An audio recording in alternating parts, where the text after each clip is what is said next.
على فكره فعلا وليد عبد الله.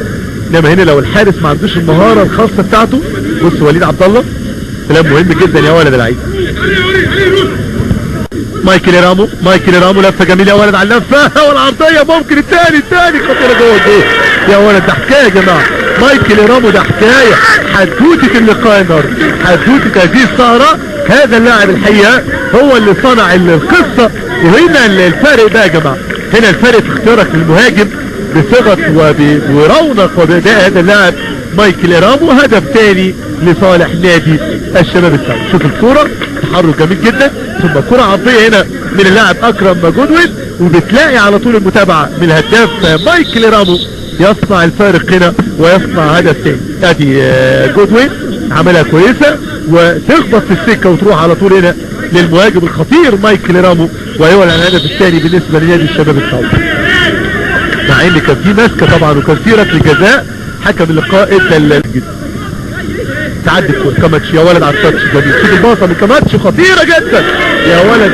لو جه هدف كان هيبقى كاماتش 60% الحقيقه. الباصه جميله جدا في عمق وتحرك اجمل الحقيقه في عمق الدفاع هنا بالنسبه لنادي الشباب. تحرك جميل وكاماتش بيحط باصه رائعه جدا، وفي الاخير الكوره الى ضربه المرمى.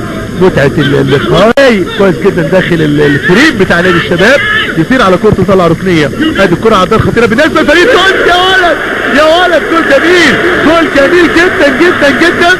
حياته جميل جدا من اللاعب جودوين. وادي هنا الكرة عرضيه خطيره جدا. الاستلام، مهاره الاستلام الثالث، هوبا يا راجل، وحشه جدا. هنا المهاره بتاع لعيب المهاجم. شوف الكرة جات له على طبق من ذهب. هنا بقى تاني جذع اللاعب او المهاجم، شوف عملها ازاي يا ولد. اللاعب جودوين رافع عينه كويس، والكرة متسقطه رايحه هنا بقى، عايزه ثانيه جذع وتروح في العكسيه على المحاوله الثالثه. الله!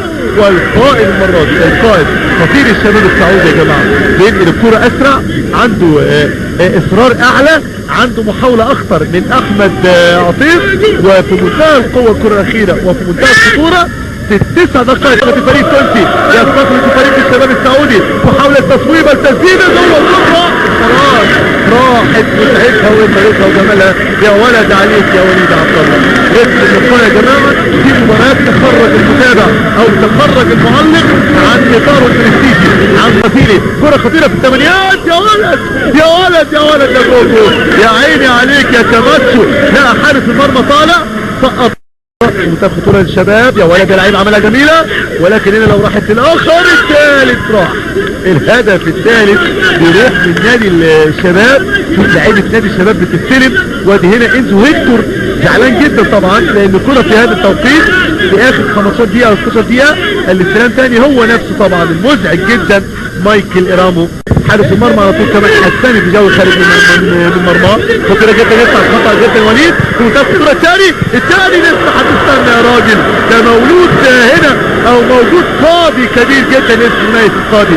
يا سلام عليك يا نايف يا قاضي، يشيل هدف خطير كان ممكن يكون داخل المرمى السعودي، داخل الشباب السعودي. اخطر كره في التايم الثاني، بل ممكن تكون اخطر كره بنزرتي. هنا المدافع ده اسمه تقله ذهب الحقيقه، وذهب عيار 24 من فصيله ونوعيه نايف القاضي.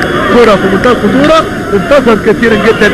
الكره كانت فيها طبقه وكان موجود مدافع مقاتل اسمه نايف القاضي بيشيل كره خطيره في توقيت خطير ومناسب كان ممكن يتعادل فيه نادي البنزرتي. شوف الكرة وليد يطلع هنا ويمسك الهوا بايديه زي ما بيقولوا مع حراسة المرمى.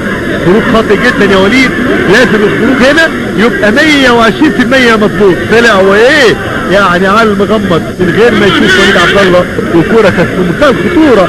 هنا كان ممكن يسجل هدف تعديل اوضاع علي الكريبان. كانت فرصة محمد نبيل بن عيسى.